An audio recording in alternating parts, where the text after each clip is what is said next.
ஆக்கிரமிப்புகளை அகற்றுவதற்கு சென்னை உயர்நீதிமன்றம் இன்று ஒரு ஆகச்சிறந்த ஒரு தீர்ப்பு வழங்கியிருக்கு. என்ன தீர்ப்புன்னு பார்க்கீங்களா? திருவண்ணாமலை மாவட்டத்தில் இருக்கக்கூடிய அருணாச்சல ஈஸ்வரர் கோயில் பின்புறத்தில் இருக்கக்கூடிய மலையில், அண்ணாமலையார் கோயிலுக்கு பின்னாடி இருக்கக்கூடிய மலையில பல ஆக்கிரமிப்புகள் அனுமதியின்றி கட்டடங்கள் கட்டப்பட்டிருக்கு அப்படின்னு சொல்லி ஒரு வழக்கு தொடுக்கப்படுது சென்னை உயர்நீதிமன்றத்தில்.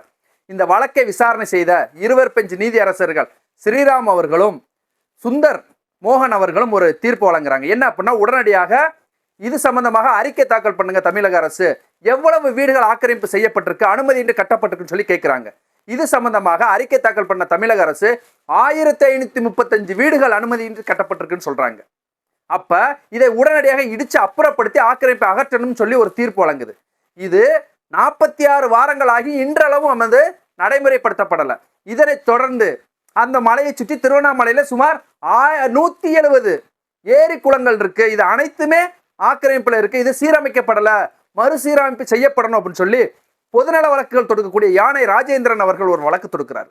இந்த வழக்கு அதே பெஞ்சில விசாரணைக்கு போகுது. அந்த ஸ்ரீராம் அவர்கள், நீதியரசர் ஸ்ரீராம் மற்றும் சுந்தர் மோகன் அவர்கள் தலைமையில விசாரணைக்கு போகுது. அவர்கள் இதை விசாரணை செஞ்சுட்டு அவங்க என்ன கேட்கிறாங்கன்னா, நில நிர்வாக ஆணையர் அறிக்கை கொடுங்க, எத்தனை நீர்நிலைகள் இன்றளவு கணக்கிடப்பட்டிருக்கு, எத்தனை ஆக்கிரமிப்பு இருக்குன்னு. அப்ப தமிழக அரசு சார்பாக நில நிர்வாக ஆணையர் ஒரு அறிக்கை கொடுக்கிறாரு. இது 170 ஏரிகள் குளங்கள் கிடையாது, எங்க கணக்குப்படி 84 ஏரிகள் தான் இருக்கு, குளங்கள் குட்டைகள் தான் இருக்கு, அதை நாங்க மறுசீரமைப்பு பண்றோம் அப்படிங்கிறாங்க.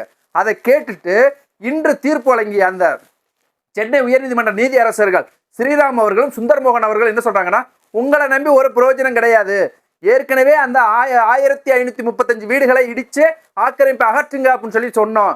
46 வாரங்களாகி நீங்க ஆக்கிரமிப்பு அகற்றல. அப்ப நாங்க என்ன செய்ய போறோம் அப்படின்னா, எங்களுடைய ஓய்வு பெற்ற நீதியரசர் கோவிந்தராஜ் அவர்கள் தலைமையில வருவாய்த்துறை மற்றும் வனத்துறை ஒரு குழு ஆரம்பிக்கணும். இந்த குழுவின் அடிப்படையில் அதை ஆய்வு செஞ்சு அந்த ஆக்கிரமிப்பு அகற்றுவதை முழுமையாக அந்த ஓய்வு பெற்ற நீதியரசர் கண்காணிப்பாரு. இவர் தலைமையில தான் அந்த ஆக்கிரமிப்புகள் அகற்றப்படணும் அப்படின்னு சொல்லி ஒரு குழு அமைக்க சொல்லி தமிழக அரசுக்கு உத்தரவு பிறப்பிச்சு ஆகச்சிறந்த ஒரு தீர்ப்பு வழங்கியிருக்கிறாங்க.